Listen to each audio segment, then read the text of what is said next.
Nowadays guys ay marami pong nagkakasakit at pabata ng pabata. Kaya naman po, ang kailangan nating kainin ngayon ay mga healthy foods kagaya po ng mga gulay at prutas at pati na rin po isda na mayaman sa omega-3, mga karne na mayaman sa protina at iba pang masusustansyang pagkain at kailangan din po eat moderately. Ano po ba ang benefits ng vegetable salad sa ating mga katawan? Ang vegetable salad po ay contain ng vitamin A, vitamin C, beta-carotene, calcium, folate, and fiber.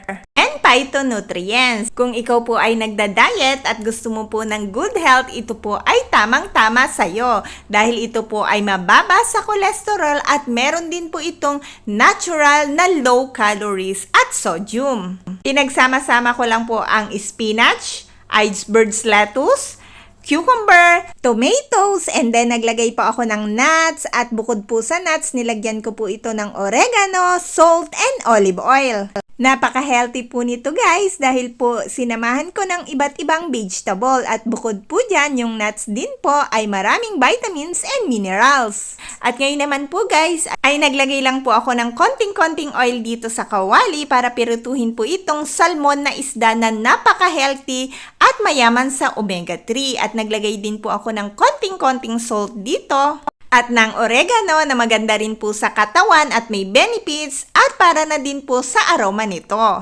Ang benefits naman po ng salmon. It's a great source of omega-3 and fatty acid. It also great source of protein that our body needs to build muscle, bone, and cartilage. At ito po ay napaka-healthy para sa ating mga puso at napakaganda po nito para sa ating mga brain. Nabaligtad ko na po itong mga isda kaya naman po nilagyan ko na din po ng asin sa kabilang side at black pepper. At nilagyan ko din po ang kabilang side ng oregano. Habang hinihintay ko pong maluto itong mga salmon ay hinalo ko na rin po itong ginawa ko kanina na vegetable salad. Ito po guys ay napakabilis ng lutuin, napakasarap pa at napaka-healthy. At ito pong isda na ito ay napakalambot po niya at napakalinamnam. Lagi nyo pong tandaan, isama nyo po sa araw-araw na pagkain nyo ang gulay at prutas para lagi po tayong healthy at makaiwas po tayo sa maraming mga sakit. Kailangan po nating i-balance ang ating mga healthy diet. So, i-alternate nyo lang po ang pagkain ng halimbawa po. For today po, nag-isda po ako and then tomorrow,